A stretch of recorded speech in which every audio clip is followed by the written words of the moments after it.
I'm drenched to the bone, standing over my landlord's unconscious body, with his blood pooling around the shattered remains of my grandmother's lamp, when I realize with a strange, disorienting clarity that the sweet old woman I helped in the rain 3 days ago has just saved my life, and the man who's pointing a gun at my attacker while looking at me like I'm either his next victim or something far more dangerous, something he wants to possess, consume, destroy, and rebuild in his own image, is her son.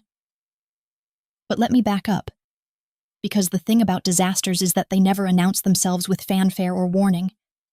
They just arrive on ordinary days disguised as mundane moments.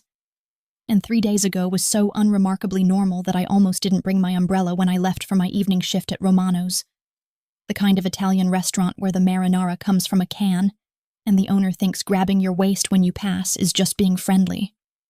The sky had been threatening rain all day, that peculiar gray-green color that makes the whole city look like it's holding its breath, waiting for something terrible or wonderful to break the tension. And by the time I was walking home at 11:30 at night with my tips jingling in my apron pocket and my feet screaming in my worn-out sneakers, the first drops were already falling, fat and cold and somehow angry, like the sky itself was furious with the world below. I was 3 blocks from my apartment, and I use that term loosely because it's really just a studio with water damage and a radiator that clangs like it's possessed by the ghost of a very angry mechanic, when the downpour started in earnest, transforming from drops to sheets in seconds. The kind of rain that soaks through your clothes and into your bones and makes you wonder if you'll ever be dry or warm again.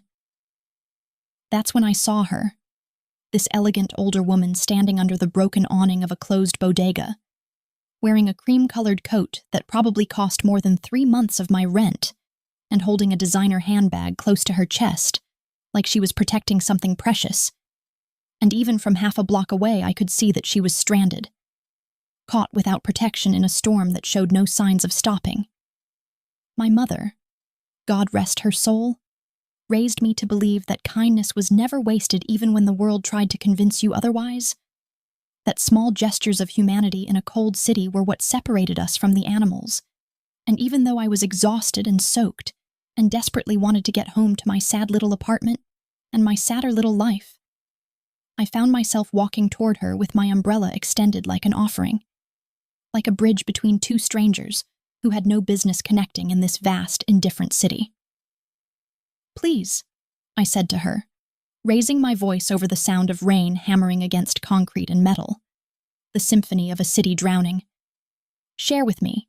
There's no reason for both of us to catch pneumonia tonight." She looked at me with these warm, dark eyes that reminded me of my grandmother's, full of wisdom and pain, and something else I couldn't quite name, something that felt like recognition even though we'd never met. And when she smiled, it transformed her entire face, made her look younger and softer, and infinitely kind, in a way that made my chest tighten with a longing I didn't want to examine too closely. "You're very sweet to offer, darling," she said, and her accent was Italian, cultured and refined, but with an edge of something rougher underneath, like velvet wrapped around steel. "But I couldn't possibly impose on such a young girl. You look exhausted, and I'm sure you have somewhere you need to be." I laughed at that, bitter and tired and more honest than I intended, because where did I have to be except an apartment where the landlord let himself in whenever he felt like it, and the neighbors pretended not to hear when I asked them to please call someone if they heard me screaming. And before I could stop myself, I was saying, "The only place I need to be is dry, and that's going to happen a lot faster if you stop being polite and get under this umbrella with me." Something shifted in her expression then, a kind of approval, or perhaps assessment, like I'd passed some test I didn't know I was taking. And she stepped close to me, close enough that I could smell her perfume, something expensive and floral with an underlying note of smoke. And together we started walking through streets that had transformed into rivers, our shoulders pressed together under my cheap dollar store umbrella that was never designed to shelter 2 people, but was doing its best anyway. We walked for 15 minutes, maybe more, and she asked me about my life with the kind of genuine interest that made me want to spill everything, all the ugly truths I usually kept locked behind my practiced smile and my "yes, sir," and "right away, ma'am." And I found myself telling her about nursing school and how I'd dropped out when my mother got sick, about the 2 jobs that barely covered rent, about the landlord who'd started making comments about my body and suggesting alternative payment arrangements that made my skin crawl. "Pretty girls like you shouldn't have to suffer alone," she said, and her voice had gone soft and dangerous in a way I didn't understand. Wouldn't understand until 3 days later, when everything I thought I knew about random kindness and chance encounters would be revealed as something far more deliberate, far more calculated. Shouldn't have to fight so hard just to survive in a city that takes and never gives anything back. I walked her to her destination, a black car with tinted windows, and a driver who looked at me with the kind of assessment usually reserved for potential threats. And she touched my cheek with her gloved hand, gentle and maternal, and achingly tender, and said, "Remember, darling, that kindness is never wasted, and sometimes the smallest gestures have the largest consequences. And I will remember you. Svetlana Kozlov, I will remember that you chose to help an old woman when you had every reason to walk past." I didn't ask how she knew my full name when I'd only introduced myself as Lana. Didn't question the way her driver watched me until I turned the corner. Didn't think too hard about why this elegant woman with her expensive coat and her knowing eyes had been standing in the rain without protection in my neighborhood, of all the neighborhoods in this sprawling city. I just went home, changed into dry clothes, ate cold leftover pasta standing over my sink, and fell into bed thinking that maybe, just maybe, there were still good people in the world, still moments of genuine connection in the chaos. I was so fucking naive. 3 days later, which is to say, tonight, right now, this moment that I'm living through with Victor's blood under my fingernails and my heart trying to break through my ribcage, I understood that there are no random encounters, no chance meetings, that everything in this city is connected by invisible threads of power and violence and debt, and I had somehow stumbled into a web I didn't even know existed. Victor had let himself into my apartment around 10 o'clock, drunk enough that I could smell the vodka from across the room, but sober enough to lock the door behind him. And when he started talking about the rent I owed and the various ways I could work it off, his words slurring but his intentions crystal clear, I felt something inside me snap like a wire pulled too tight for too long. I'd spent 26 years being polite, being accommodating, being the kind of girl who smiled through discomfort and apologized for taking up space, who made herself smaller so men like Victor could feel bigger. And in that moment, with his hands reaching for me and his breath hot and sour on my face, I decided I was done shrinking, done apologizing, done being prey in a world full of predators. The lamp was heavy in my hands, heavier than I expected, and when I brought it down on his head with every ounce of strength I possessed, the sound it made was wet and crunching and sickeningly final, and he dropped like a puppet with cut strings, hitting the floor with a thud that shook my entire studio apartment. I stood there, breathing hard, my hands shaking, waiting to feel horror or regret or fear.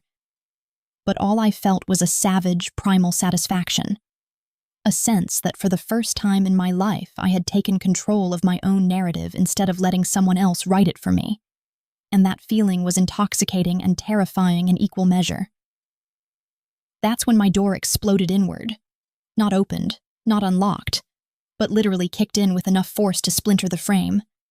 And suddenly my tiny apartment was filled with men, big men in expensive suits, who moved with the kind of coordinated precision that spoke of military, training, or something darker, and I realized with a clarity that felt like ice water in my veins that I had made a terrible, terrible miscalculation. And then he walked in, and I understood immediately that he was different from the others, that he was the center of gravity around which everything else orbited, that he was the kind of man who could make you forget how to breathe just by looking at you. Alessio Marchetti was beautiful in the way that predators are beautiful, all clean lines and controlled power, wearing a 3-piece suit that probably cost more than my yearly salary, and carrying a gun like it was an extension of his hand. And when his eyes met mine, gray like storm clouds, like steel, like the color of the sky before everything goes to hell, I felt something shift in my chest, something dangerous and irreversible. He looked at me, really looked at me, taking in my wild hair and my torn shirt and my bloody hands, then down at Victor's prone form on my floor, and then back to me with an expression I couldn't read, something between amusement and assessment, and a hunger that made my stomach drop and my pulse race. "Mama said you had kind eyes," he said, and his voice was like smoke and whiskey, rough and smooth at the same time, with that same Italian accent his mother had but darker, more threatening. "She didn't mention you were a fighter, didn't tell me that you had violence in you waiting to break free." I opened my mouth to respond, to explain, to defend myself. But no words came because what could I possibly say that would make sense of this situation? That would explain why the son of the woman I'd helped was standing in my apartment looking at me like I was a puzzle he couldn't wait to solve or a problem he needed to eliminate. He moved closer, stepping over Victor's body like it was nothing more than an inconvenience, and I could smell his cologne now, expensive and dark and masculine in a way that made my knees weak even though I was terrified, even though every instinct I had was screaming at me to run. And when he reached out to touch my face, I flinched but didn't pull away, couldn't pull away, because his touch was surprisingly gentle, his thumb brushing across my cheekbone with a tenderness that didn't match the gun in his other hand.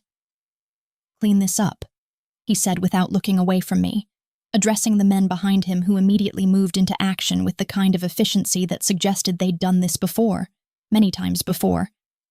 "Bring the girl, and make sure she's unharmed.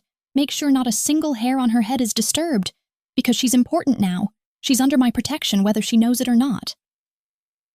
And that's when I understood, with a dizzying rush of realization that made the room spin around me, that the old woman in the rain hadn't been a random encounter at all, that I had been chosen, selected, pulled into something so much bigger and darker than I could have possibly imagined. And the man standing in front of me looking at me like I was both salvation and damnation wasn't my rescuer.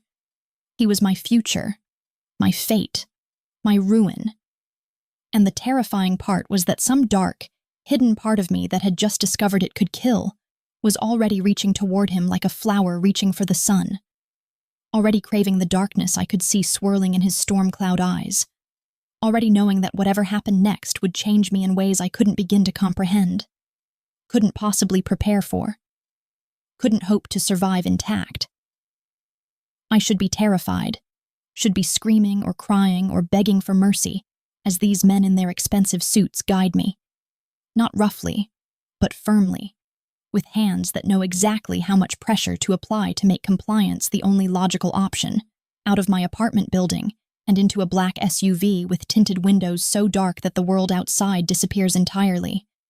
But instead, I find myself cataloging every detail with a strange, detached clarity, noticing how the leather seats smell new and expensive, how the man sitting beside me keeps his hand near his waistband where I can see the outline of a gun, how Alessio Marchetti sits in the front passenger seat with his phone pressed to his ear, speaking rapid Italian that sounds like music and menace in equal measure. The drive takes 40 minutes, winding through neighborhoods that get progressively cleaner and wealthier until we're pulling through iron gates that probably cost more than everything I've ever owned combined, past manicured gardens that look like they belong in a magazine spread about old money and older secrets, and finally stopping in front of a mansion that makes me understand, with a sinking feeling in my stomach, that I have stumbled into a world so far removed from my own that I might as well have fallen through a portal into another dimension entirely. They bring me inside through a side entrance, not the grand front doors with their ornate carvings and their implicit promise of power, and I'm escorted down hallways lined with artwork that I'm fairly certain is real, actual paintings by actual famous artists, whose names I half remember from the one art history class I took before dropping out, until we reach a sitting room that manages to be both opulent and somehow warm, filled with antiques and fresh flowers and the kind of furniture that looks like it's been in the family for generations. And there she is, sitting in a high-backed chair like it's a throne, wearing a different outfit than the one I'd seen her in 3 days ago, but looking exactly the same, elegant and refined, and somehow dangerous in a way I hadn't noticed when we were huddled together under my cheap umbrella. And Valentina Marchetti smiles at me like we're old friends meeting for afternoon tea instead of a victim and her orchestrator meeting in the aftermath of violence. "Svetlana, darling," she says, and her voice is warm honey over sharp glass, sweet and cutting at the same time. "Please sit down. You look absolutely exhausted, and I imagine this has all been quite overwhelming for you, though I must say you handled yourself remarkably well from what Alessio tells me. I want to refuse, want to demand answers, want to scream at her that whatever game she's playing I didn't consent to being a piece on her board, but my legs are shaking, and my adrenaline is crashing, and I find myself sinking into the chair across from her, accepting the cup of tea that appears in my hands courtesy of a silent servant, who materializes and disappears like a ghost. "You set me up," I say, and my voice sounds hollow even to my own ears, drained of the anger I want to feel but can't quite access through the exhaustion and shock. "You weren't stranded in the rain by accident. You were there waiting for me, testing me. And I don't understand why. Don't understand what you could possibly want from someone like me." Valentina's smile doesn't falter, doesn't even flicker, and she sets down her own teacup with a delicate click that sounds unnaturally loud in the quiet room. And when she speaks, her voice carries the weight of absolute certainty, the kind of conviction that comes from decades of getting exactly what she wants through methods I'm only beginning to imagine. "You're right, of course," she says, and there's no apology in her tone, no shame or regret, just simple acknowledgement of facts. "I was there specifically to meet you, to see if you were the kind of girl who would help a stranger, or walk past pretending not to notice, to test whether you had the kindness and the strength that I suspected you possessed, and I'm pleased to say you exceeded my expectations in every way."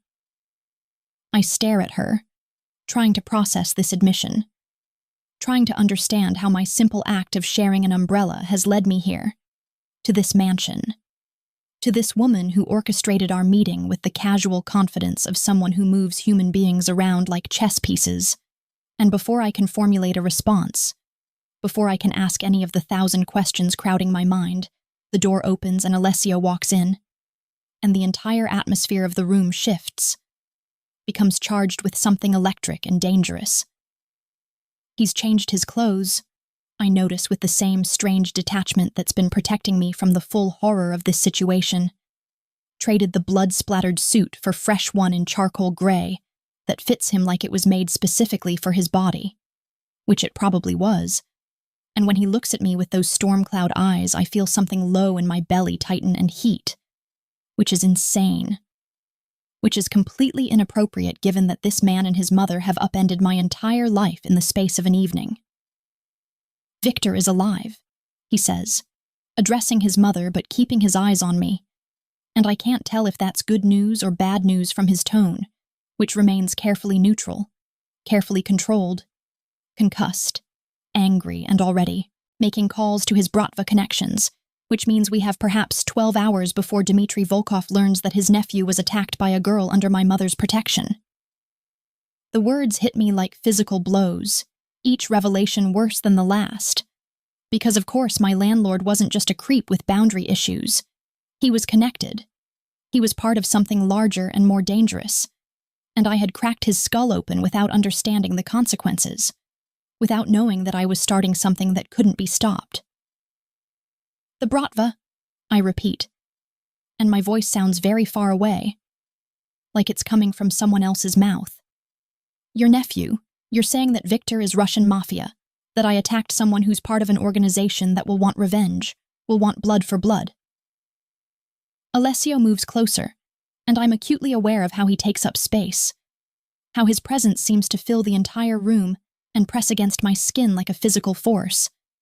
And when he crouches down in front of my chair, putting himself at eye level with me in a gesture that might seem deferential, if not for the predatory grace in every line of his body, I stop breathing entirely. "What I'm saying," he tells me, and his voice is low and intimate, and somehow more terrifying than if he were yelling, "Is that you killed a man tonight? Or tried to? The distinction won't matter much to the people looking for you. And now you have a choice to make. A decision that will determine whether you live or die. Whether you disappear into witness protection and spend the rest of your life looking over your shoulder, or whether you accept my protection and everything that comes with it." I want to laugh at the absurdity of it, at the idea that I have any real choice when the alternative he's presenting is death or a lifetime of hiding. But the sound that comes out of my throat is more like a sob, ragged and raw and full of the terror I've been holding back since those men kicked down my door. "What exactly does your protection entail?" I ask, because I need to understand the terms of this devil's bargain before I agree to anything. Need to know what I'm trading my freedom for, even though we both know I'm going to accept, because the alternative is unthinkable. What do you want from me in exchange for keeping me alive? Something flashes in his eyes, something hot and possessive that makes my pulse spike and my skin flush. And I realize with a jolt that whatever he wants from me, it's not simple, it's not clean, it's something complicated and dangerous and infinitely more binding than just physical protection. "You'll live here," he says, and each word is deliberate, carefully chosen, laden with meaning I'm not quite sophisticated enough to fully decode. "In my home, under my roof, where I can ensure your safety every hour of every day, and you'll work at my club, Inferno, as cover, as a legitimate reason for you to be in my life in case anyone asks questions. And in exchange," I press, because there has to be more, there's always more. Men like Alessio Marchetti don't offer protection out of the goodness of their hearts. "What do I owe you? What's the price for this arrangement?" Valentina makes a soft sound, something between amusement and approval. And when I glance at her, she's watching us with the expression of someone observing a particularly entertaining performance, like she knows exactly how this conversation will end, and is enjoying watching it unfold according to her design. "Loyalty," Alessio says simply. But the word carries weight, carries implications that make my heart race faster. You don't question my business. You don't leave the estate without guards assigned to protect you. You don't speak to anyone about what you see or hear in this house. And most importantly, you don't betray me because betrayal in my world has consequences that you can't begin to imagine. I should say no, should tell him that I'd rather take my chances on my own than sell myself into what amounts to beautiful captivity. But the memory of Victor's hands reaching for me, of his breath on my face, of the way I'd been powerless and afraid in my own home, makes the decision easier than it should be. "And if I follow your rules?" I hear myself asking, my voice steadier than I feel. "If I'm loyal and obedient and everything you're asking me to be, what happens then? What do I get besides survival?" He smiles at that, a slow, dangerous curve of his mouth that transforms his face from coldly beautiful to devastatingly attractive. And when he reaches out to touch my face, his fingers tracing the line of my jaw with a gentleness that seems at odds with everything I know about him, I don't pull away, even though every survival instinct I have is telling me to run. "What you get, Lana," he says, using the shortened version of my name for the first time, making it sound like an endearment and a claim all at once, "is power, is the ability to walk through this city without fear, is the knowledge that anyone who tries to hurt you will answer to me, and trust me when I tell you that answering to me is not something people do twice." The promise in his words, the dark seduction of safety purchased through violence, should repel me, should make me recoil from this man and his world of blood and bullets and moral ambiguity. But instead I find myself leaning into his touch, find myself craving the protection he's offering even though I know it comes with chains attached, invisible but unbreakable. "I accept," I whisper, and the words feel like a vow, like a contract signed in something more binding than ink. "I'll stay, I'll follow your rules, I'll be whatever you need me to be." His eyes flash with something triumphant and hungry, and before I can process what's happening, he's standing and pulling me to my feet with him, one hand wrapped around my wrist in a grip that's firm, but not painful, proprietary, but not quite threatening. "Then you're mine now," he says. and the possessive pronoun sends a shiver down my spine that's equal parts fear and anticipation. Mine to protect, mine to keep, mine to train in the ways of this world until you're strong enough to survive it without me, though I have no intention of ever letting you try. Valentina claps her hands together once, a sharp sound that breaks the tension stretched taut between her son and me. And when she speaks, her voice is filled with satisfaction that makes me wonder again just how much of this she planned, how far back her machinations extend. Wonderful, she says brightly, as if we've just agreed to something as simple as dinner plans instead of a binding arrangement that will change the trajectory of my entire life.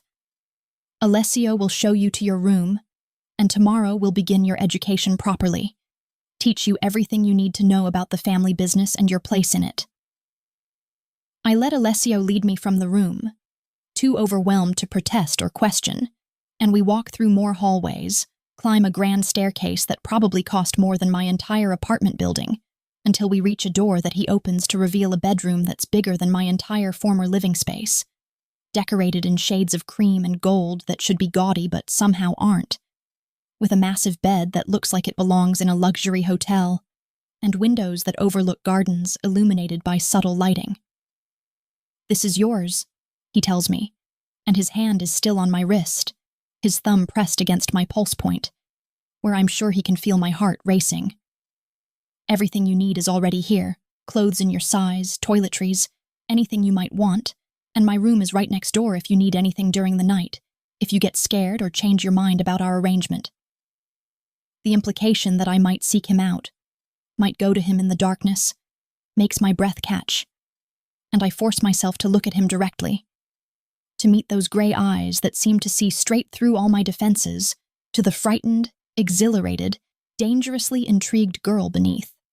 "I won't change my mind," I say, and I mean it, even though I'm not entirely sure what I've agreed to beyond the surface terms, even though I suspect that being under Alessio Marchetti's protection means being owned by him in ways I haven't begun to understand. I made my choice and I'll live with it, whatever it costs me. He studies my face for a long moment, his expression unreadable, and then he does something unexpected, something that makes my stomach flip and my skin heat. He raises my wrist to his mouth and presses a kiss to my pulse point, his lips warm and soft against my skin, the gesture somehow more intimate than anything else that's happened tonight. "Good girl," he murmurs against my skin, and the praise shouldn't affect me the way it does, shouldn't send warmth flooding through my body, or make me want to earn more of his approval. "Get some rest, Lana, because tomorrow your real education begins, and I promise you it won't be gentle." He releases my wrist and steps back, and I feel the loss of his touch like a physical ache, which is insane, which is my trauma and exhaustion and fear manifesting in completely inappropriate ways, and I force myself to walk into the room, to close the door between us, even though part of me wants to call him back, wants to ask him to stay, wants to not be alone with my thoughts and the crushing weight of everything that's happened. I lean against the closed door and slide down until I'm sitting on the plush carpet, my knees pulled to my chest, and I let myself feel it all. The terror, the relief, the strange exhilaration, the creeping realization that I've just sold myself to a man I don't know, a man who could destroy me without even trying, a man whose mother orchestrated our meeting because she saw something in me that I didn't know I possessed. And the worst part, the truly terrifying part that I can barely admit even to myself, is that some dark, hidden part of me that woke up when I brought that lamp down on Victor's head is whispering that this is what I've been waiting for. That Alessio Marchetti and his world of violence and power and absolute certainty is exactly what I need. That maybe I was always meant to be found, claimed, transformed into something more dangerous than the scared waitress who shared her umbrella with a stranger. I fall asleep on the floor like that, still in my blood-stained clothes, too exhausted to even make it to the bed, and I dream of storm cloud eyes and gentle touches, and a voice promising me that I'll never have to be afraid again, as long as I belong to him, as long as I surrender everything I am to become what he needs me to be. When I wake up, wrapped in a blanket I don't remember getting, with dawn light streaming through windows I didn't close, I find a single white card on the floor beside me, and written in elegant script are just 3 words and a phone number that I somehow know will connect me directly to him. Your monster. Call anytime. And beneath it, in smaller letters that make my heart stop and then race double time, the Volkovs know your name, they're coming for you, and you have until tonight to decide if you trust me enough to let me make this right. Because after tonight, the choice won't be yours anymore. I press the call button on the phone at 3 in the morning. My fingers trembling not from fear, but from something darker and more complicated.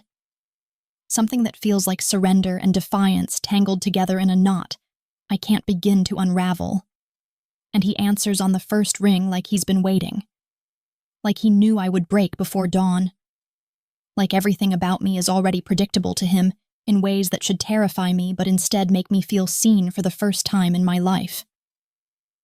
Say it, Alessio commands, and his voice is rough with what might be sleep or might be something else entirely, something heated and hungry that makes my skin prickle with awareness, even though he's not in the room with me, even though we're connected only by this phone that feels like a lifeline and a leash all at once. The words I should say are I accept, are I'll do whatever you want, are some version of compliance and submission that would make this easier for both of us. But what comes out of my mouth instead is raw and honest and probably stupid given the circumstances. Come get me. I can't stay in this room anymore. I can't be alone with my thoughts. And I need you to tell me that this isn't insane, that agreeing to belong to a man I don't know because his mother orchestrated our meeting isn't the most reckless thing I've ever done. There's a pause.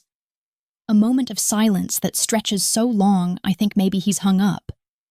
Maybe I've said the wrong thing and revealed too much vulnerability. But then I hear movement on his end, hear the rustle of fabric and the sound of a door opening, and his voice comes back darker and more intense than before. Don't move, he tells me. And it's not a request, but an order. The kind of command that expects immediate obedience. Stay exactly where you are, Lana, and I'll be there in 30 seconds, and then we're going to have a conversation about what it means to be mine. About what happens when you call me in the middle of the night and ask me to come to you. He hangs up before I can respond, and I'm left holding the phone and trying to control my breathing, trying to calm my racing heart, trying to understand why the promise in his words makes me feel safer and more endangered than I've ever felt in my life, why the thought of him coming to me makes my stomach flutter, and my thighs clench with an anticipation that has nothing to do with fear, and everything to do with want. True to his word, he arrives in what feels like seconds, not bothering to knock but simply opening the door that connects our rooms, a door I hadn't even noticed earlier, hadn't realized existed until now, and stepping into my space wearing nothing but black silk pajama pants that hang low on his hips and reveal a torso that looks like it was carved from marble by an artist who understood exactly how devastating the male form could be. I'm still on the floor where I fell asleep, still wrapped in the blanket that somehow appeared while I was unconscious. And when he looks down at me with those storm cloud eyes that seem to catalog every detail of my appearance, every sign of my distress and exhaustion and barely contained panic, I feel simultaneously exposed and protected, vulnerable and powerful. You didn't even make it to the bed, he observes, and there's something in his tone that might be concern or might be approval. You fell asleep on the floor in your bloody clothes like a soldier after battle, and some part of me finds that incredibly telling about who you really are beneath the waitress uniform and the polite smiles. He moves, closer, and then lowers himself to the floor beside me, mirroring my position with his back against the wall and his long legs stretched out in front of him.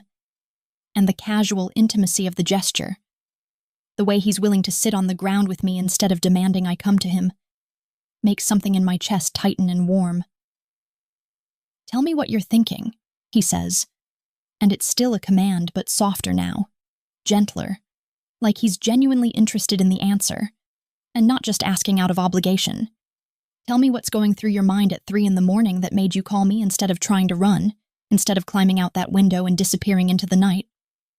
I could lie, could give him some sanitized version of my thoughts that doesn't reveal how confused and conflicted and dangerously attracted I am to him and this life he's offering. But something about the darkness and the intimacy of this moment makes honesty feel like the only option. Like anything less would be an insult to both of us. I'm thinking that I should be more afraid than I am, I admit, my voice barely above a whisper. I'm thinking that a normal person would be planning their escape, or negotiating better terms, or at least crying about how their life has completely fallen apart. But instead, I'm sitting here wondering what it would feel like to surrender completely. To stop fighting and just let you remake me into whatever you need me to be. His sharp intake of breath tells me that my honesty has affected him, has pierced through whatever careful control he maintains. And when I risk a glance at his face, I see something raw and hungry there. Something that makes me understand that whatever this is between us, it's not one-sided. I'm not alone in feeling this dangerous pull towards something that should be wrong, but feels inevitably right. You want to know what surrender looks like, he says, and his voice has dropped to that low, intimate register that seems to bypass my brain and go straight to my body, making my skin flush and my breath catch. You want me to show you what it means to be mine, to belong to me in ways that go beyond just protection and into something darker and more binding. It's not really a question, but I nod anyway, unable to form words, unable to do anything but acknowledge the truth of what he's saying. The truth of what I want, even though I barely understand it myself. Even though every rational part of my mind is screaming that this is too fast, too intense, too dangerous. He shifts his position then, moving with that predatory grace that makes my pulse spike. And suddenly he's kneeling in front of me, one hand coming up to cup my face with a gentleness that seems at odds with everything I know about him, his thumb brushing across my lower lip in a gesture that's both tender and possessive. If you surrender to me, he says, and each word is deliberate and weighted with meaning. If you give yourself over completely, then you need to understand that I take care of what's mine, that I protect it and nurture it and make it stronger, but I also control it, shape it, demand absolute loyalty and obedience in exchange for everything I provide. My breath is coming fast now, shallow and quick, and I can feel my heart hammering against my ribs like it's trying to escape my chest. But I don't pull away from his touch. Don't break eye contact, even though the intensity of his gaze makes me want to look anywhere else. Show me, I whisper, and the words feel like crossing a threshold, like stepping off a cliff with no idea if there's water below or rocks. Show me what it means to be yours, because I'm tired of being afraid, tired of being powerless, tired of existing in a world that takes and never gives anything back. Something shifts in his expression, something triumphant and dark and infinitely possessive. And then his mouth is on mine, and I'm learning that kissing Alessio Marchetti is like drowning and breathing for the first time simultaneously. That his lips are softer than I expected, but his grip on my face is iron. That he kisses like he does everything else, with absolute control and devastating thoroughness. He kisses me until I'm dizzy, until I've forgotten how to think about anything except the taste of him and the feel of his hands moving from my face to my hair, tangling in the strands and tilting my head back to give him better access, deeper access, the kind of access that makes it clear he's claiming me with this kiss, marking me as his in ways that have nothing to do with violence and everything to do with a different kind of possession. When he finally pulls back, we're both breathing hard, and I can see the hunger in his eyes, the desire that he's keeping carefully leashed, but that's there nonetheless, simmering just below the surface of his control. That's the beginning, he tells me, his voice rough and strained. That's what it feels like to surrender, to let me have you, to trust that I'll take what I want but give you what you need in return, and if you can handle that, if you can accept that level of intensity and possession, then we can move forward with this arrangement. I should be overwhelmed, should be pulling back and demanding space to think, but instead I find myself leaning toward him, craving more of his touch, more of that devastating certainty that makes me feel like I don't have to carry the weight of my decisions alone anymore. What happens now? I ask, because I need to understand the practical reality of this arrangement beyond the heated promises and the intoxicating kisses. What do we do about the Volkovs, about Victor and his uncle who wants revenge, about the fact that I'm apparently caught in the middle of a war I didn't even know existed until tonight?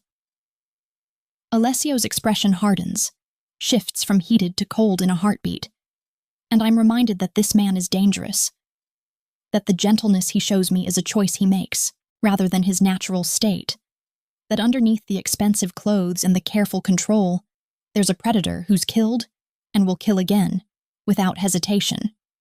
What happens now, he says, standing and pulling me to my feet with him in one smooth motion, is that you get cleaned up, change into something that isn't covered in blood, and then we're going for a drive, because the Volkovs made their move faster than I anticipated. And if we don't handle this tonight, if we don't show them that you're under my protection and that touching you means declaring war on my family, then this ends badly for everyone involved.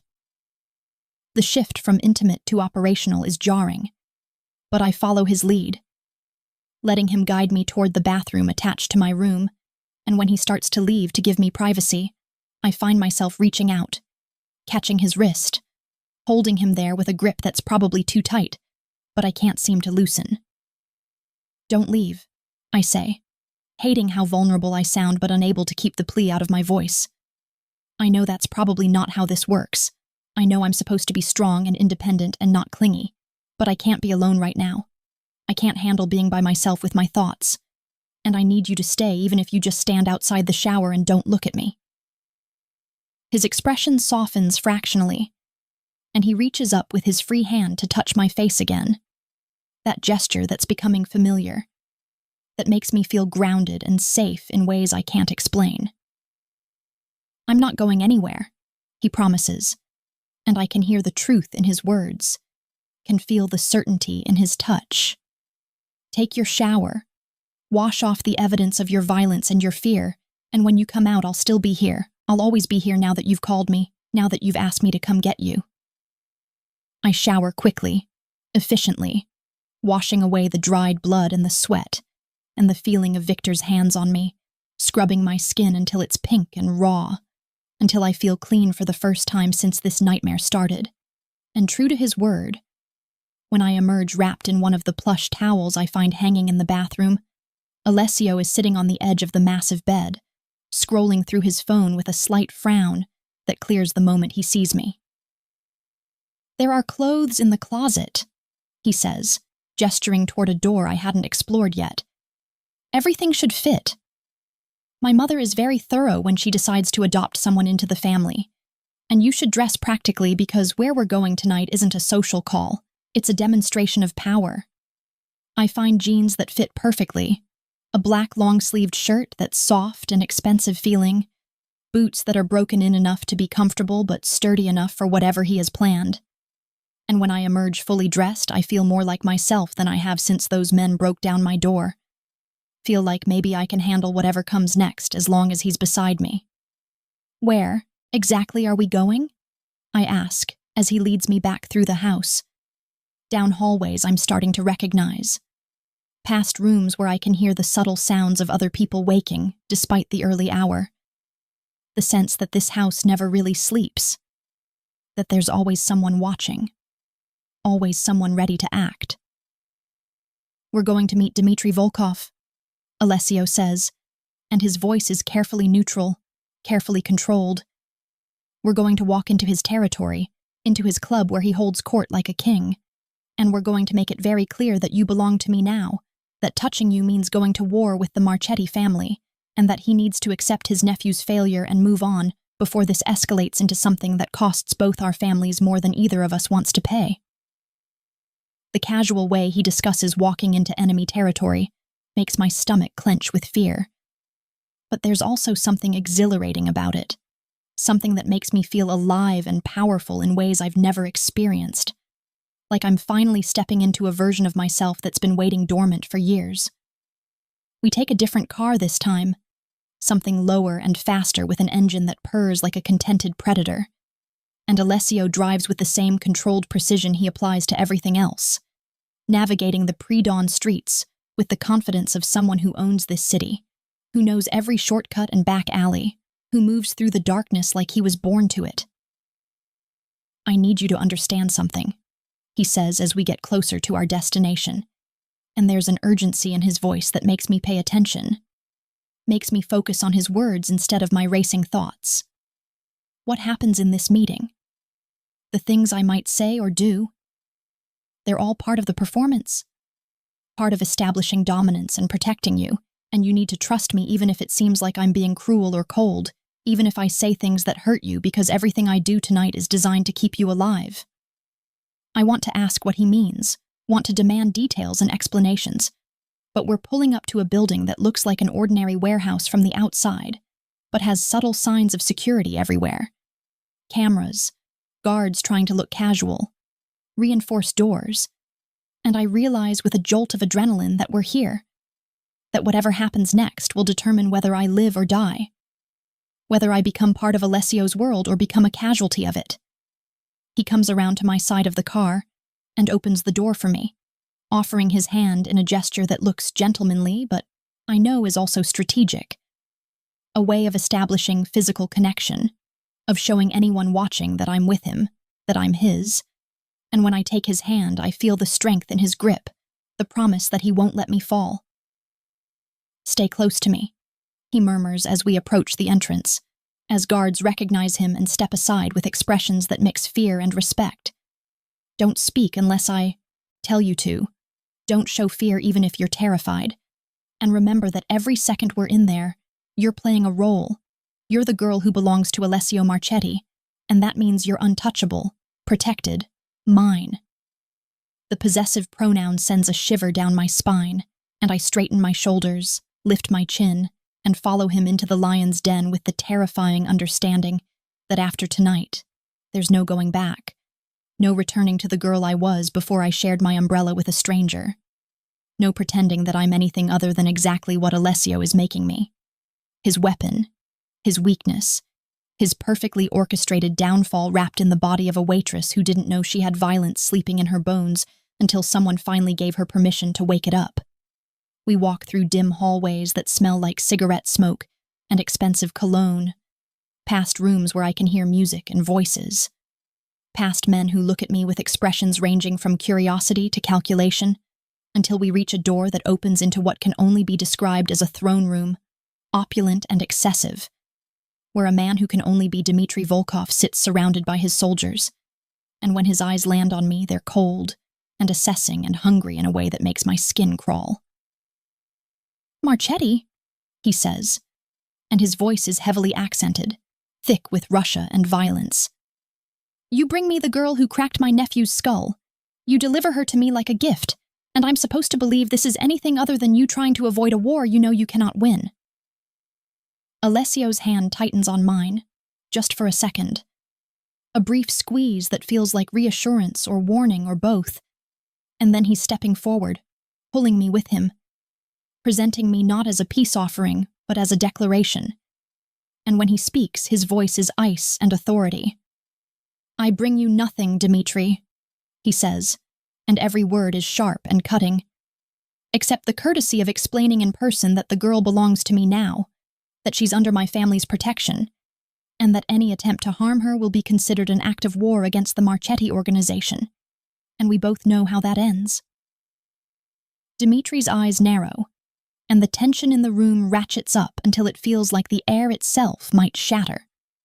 And I understand with dawning horror that I'm standing at the epicenter of something that could explode into violence at any moment, that my simple act of self-defense has somehow become the spark that might ignite a war between two criminal empires, and the only thing standing between me and death is the man whose hand I'm holding, the man who's claimed me as his with the casual certainty of someone who's never been told no, who's never had to compromise or negotiate, who takes what he wants and dares the world to try to stop him. "Then we have a problem?" Dmitri says, leaning forward with a smile that promises pain and suffering. "Because my nephew is family, and in my world family, debts are paid in blood, and I will have satisfaction for what this little whore did to him, either by taking her life or by taking something you value equally. And I'm very curious to see which you choose when I force you to make that decision." The moment Dmitri calls me a whore, Something inside me snaps cleanly in half like a bone breaking, and I feel the rage that I've been swallowing and suppressing and pushing down for 26 years rise up in my throat like bile, hot and bitter and demanding release. And before Alessio can respond, before he can say whatever carefully calculated thing he was planning to diffuse this situation, I'm stepping forward out of his protective grip and speaking with a voice that doesn't sound like mine at all, that sounds like it belongs to someone harder and colder and infinitely more dangerous than the waitress who shared her umbrella with a stranger just days ago. Your nephew was a predator who broke into my apartment drunk and violent, who put his hands on me without permission, who made it very clear that he intended to rape me as payment for rent I couldn't afford. And if defending myself from assault makes me a whore in your eyes, then I'm curious what that makes him in the eyes of the men who follow you, whether they're comfortable serving someone who retaliates against women for refusing to be victimized. The silence that follows my words is absolute and terrifying, the kind of quiet that feels like the world is holding its breath before something catastrophic happens. And I can feel Alessio's shock radiating from him in waves, even though he doesn't move, doesn't speak, doesn't do anything to undermine the challenge I've just issued to one of the most dangerous men in the city. Dimitri's face goes through a series of expressions: surprise, fury, calculation, and I watch him process what I've said. Watch him understand that I've just reframed the entire narrative from girl attacks innocent man to girl defends herself from rapist. And I can see the moment he realizes that his soldiers are watching, that they're hearing me accuse his nephew of attempted sexual assault, that their loyalty might waver if they think he's going to war to avenge a predator. You have proof of these accusations, Dimitri says finally, and his voice is carefully controlled, but I can hear the anger underneath, can sense that I've backed him into a corner he didn't expect. You have witnesses or evidence that my nephew attempted what you claim? Or are these just convenient lies designed to save your worthless life? Alessio moves then, pulling out his phone with deliberate slowness, and when he speaks, his voice carries an edge of satisfaction that tells me he was prepared for this, that he knew this moment would come and planned accordingly. Victor has been under surveillance for 6 months, Alessio says, and each word lands like a hammer blow. Because we suspected he was skimming from the protection money he collected for your organization, and in the course of that surveillance, we documented 14 separate occasions where he used his position to coerce sexual favors from women who owed rent, who were vulnerable, who had no one to protect them from his abuse. He swipes through his phone and then turns it to show Dimitri something that makes the older man's face go rigid with fury. And I realize with a dizzying rush of understanding that this was Valentina's plan all along, that she chose me specifically because I was one of Victor's victims, that she orchestrated our meeting knowing that my kindness combined with her son's protection would give them leverage against the Volkovs, would allow them to turn a potential war into an opportunity to weaken their enemies. Your nephew wasn't just a predator, Alessio continues, his voice cold and clinical. He was also a thief who stole from you, who betrayed your trust while using your name to terrorize innocent women.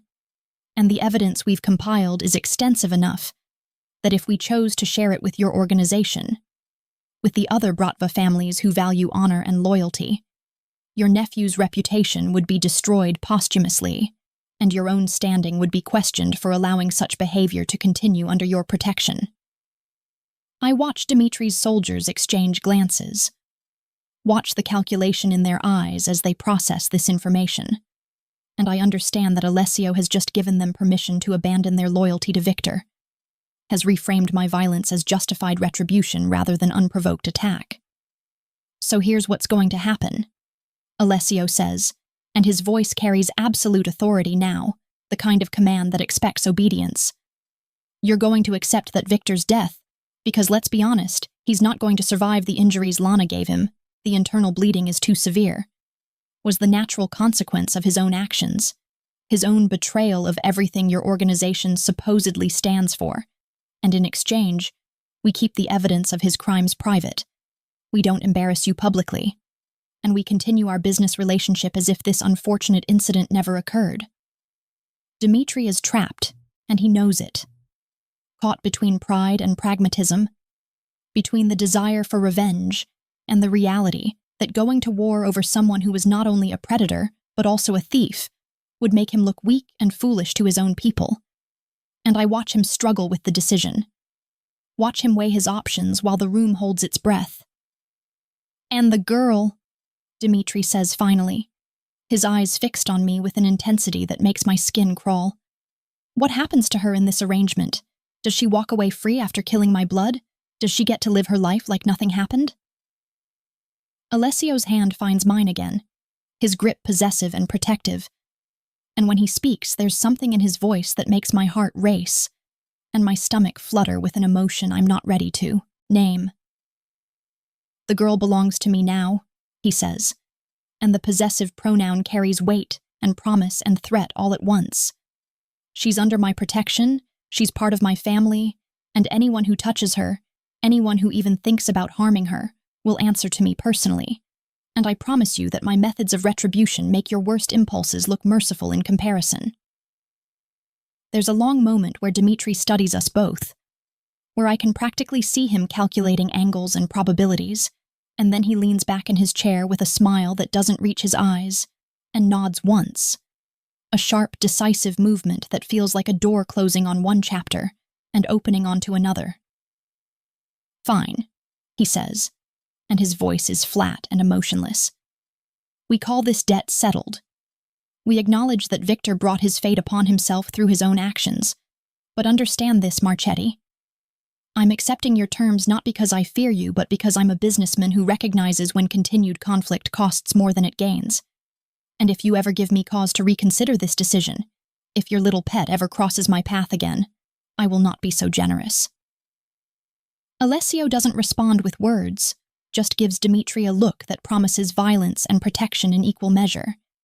And then he's guiding me back through the hallways we came from, past the guards and the doors, and the rooms full of men who now know that I'm untouchable, that I'm protected by someone powerful enough to make the Volkovs back down. We don't speak until we're back in the car, until we're pulling away from that building and heading back toward the estate. And then Alessio makes a sound that might be laughter, or might be relief. And when he looks at me, there's something in his eyes that's equal parts pride and possession, and something warmer that I'm afraid to acknowledge. "You were magnificent," he says, and his voice is rough with emotion I didn't know he was capable of feeling. "You stood in front of one of the most dangerous men in this city, and called him out, challenged him, backed him into a corner with nothing but your words and your courage, and watching you transform from scared girl to warrior goddess was the most beautiful thing I've ever seen." His praise shouldn't affect me the way it does, shouldn't make me feel powerful and desired and infinitely capable, but it does. And I realize with startling clarity that this is what I've been missing my entire life. Someone who sees my strength instead of my vulnerability, who celebrates my violence instead of condemning it, who looks at me like I'm something precious and dangerous and worth protecting at any cost.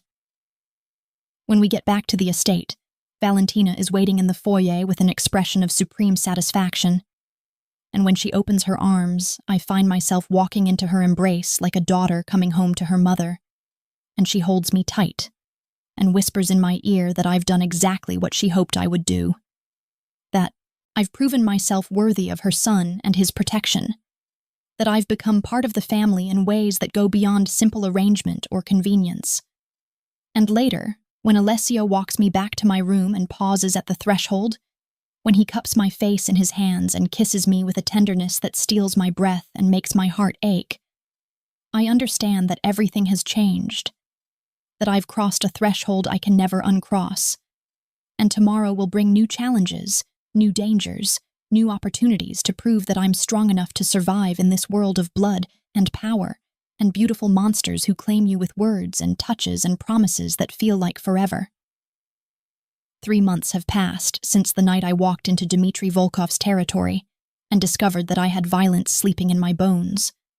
3 months of training with Alessio in the early morning hours when the world is still dark and quiet, learning how to shoot and fight and move through spaces like I own them. 3 months of working at Inferno, where I've transformed from scared waitress to something sharper and more dangerous. something that makes men think twice before they reach for me without permission, and 3 months of falling deeper into whatever this thing is between Alessio and me. This connection that feels like gravity and madness, and the kind of love that poets write about when they're trying to describe obsession. I stand in front of the mirror in my room, though I've started thinking of it as our room since Alessio spends more nights here than in his own, since the connecting door between our spaces stays open now, like an invitation or a promise or both. And I barely recognize the woman staring back at me, this creature with confident eyes and a body that knows how to hurt people, with expensive clothes that Valentina insists on buying me, and a gun strapped to my thigh under my dress because in this world, beauty and violence are not opposites, but rather two sides of the same coin. The club is thriving. My cover as Alessio's girlfriend-turned-manager so believable that even I sometimes forget it started as a fiction. And the family has accepted me not as some fragile thing that needs protecting, but as someone capable of standing beside their heir, of making decisions that affect their business, of being trusted with secrets that could destroy them if I ever chose to betray that trust. Which I never would because somewhere along the way, this stopped being about survival and started being about belonging, about finding a family in the last place I expected to find one. Valentina has become the mother I lost, filling that hollow space in my chest with her warmth and her wisdom and her absolute certainty that I was always meant to be here, that our meeting in the rain was fate rather than manipulation. And maybe she's right. Maybe I was always destined to share my umbrella with a stranger who would see something in me worth saving, worth claiming, worth transforming into someone who could stand in the darkness without flinching. But tonight is different from the careful routine we've built over these 3 months. Tonight there's tension in the air, like the moment before a storm breaks, and when Alessio comes to collect me for the family dinner that Valentina has insisted on hosting, I can see something in his eyes that makes my pulse race and my stomach flutter with anticipation that has nothing to do with fear, and everything to do with the way he's looking at me like I'm the answer to a question he's been asking his entire life. Dinner is intimate, just the 3 of us in the formal dining room that usually hosts business meetings and strategic planning sessions, and Valentina is practically glowing with satisfaction as she watches Alessio and me together, as she sees the way his hand finds mine under the table, the way our conversations flow like we've known each other for years instead of months, the way we've built something real and solid in the midst of all this violence and darkness. I have something to tell you both, Valentina says as dessert is being served, and there's something in her voice that makes me pay attention, makes me focus on her words instead of the feeling of Alessio's thumb drawing circles on my wrist, something that I've been keeping to myself because I wanted to see how things developed, wanted to see if my instincts about you, Svetlana, were correct. Alessio tenses beside me, his protective instincts immediately activated by his mother's serious tone, and I find myself squeezing his hand in reassurance even though I have no idea what Valentina is about to reveal, even though my own heart is starting to race with anticipation, or anxiety, or both. Victor survived his injuries, Valentina says, and the words hit me like a physical blow, like ice water in my veins, because I'd been told he died, been told that the internal bleeding was too severe, been allowed to believe that particular chapter was closed. And 2 weeks ago, he was released from the hospital and immediately disappeared. And our sources tell us that he's planning something, that he's gathering resources and allies, that he intends to come after you, Lana, regardless of the agreement between our families and the Volkovs.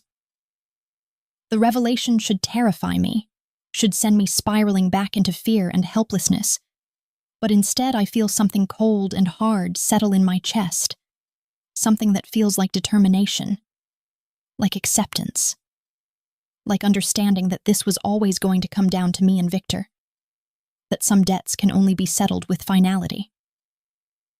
Let him come, I say, and my voice is steady and certain, carrying none of the tremor that might have been there 3 months ago. Let him try to find me. Let him think he can walk into my life again and take what he wants, because the difference between then and now is that I'm not alone anymore. I'm not powerless anymore, and I'm not the girl who freezes when threatened, I'm the woman who fights back, who protects what's hers, who understands that survival in this world requires being willing to do violence before violence is done to you. Alessio makes a sound low in his throat, something between pride and possession. And when he looks at me, I can see everything he feels written plainly on his face. The love and the hunger, and the absolute certainty that I belong to him just as much as he belongs to me. That we've claimed each other in ways that go beyond words or arrangements or strategic alliances. Then we'll be ready, he says, and his voice carries the weight of a vow, a promise that he'll stand beside me when Victor finally makes his move, that together we'll end this threat once and for all. And when he comes, when he tries to hurt you, we'll show him that choosing you as a victim was the worst mistake he ever made, that attacking someone under Marchetti protection means signing your own death warrant in the most permanent way possible.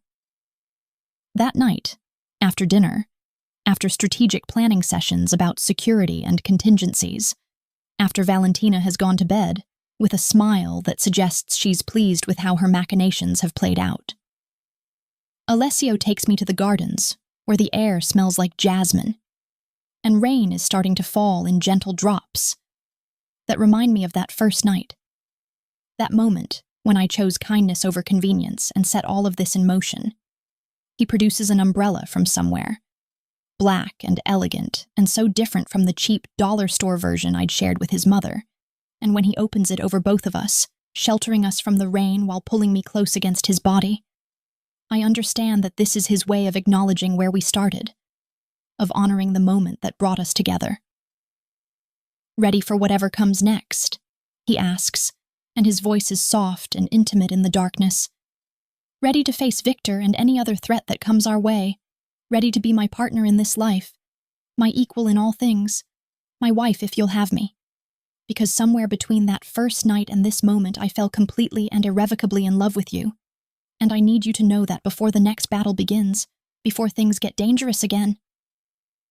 The proposal shouldn't surprise me, should feel rushed or strategic or like another arrangement dressed up in romantic language, but instead it feels inevitable, feels like the only possible conclusion to a story that started with an umbrella, and a stranger, and a kindness that changed everything.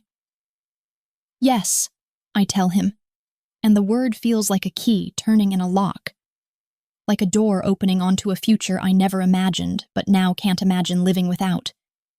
Yes to being your wife. Yes to facing whatever darkness comes our way together.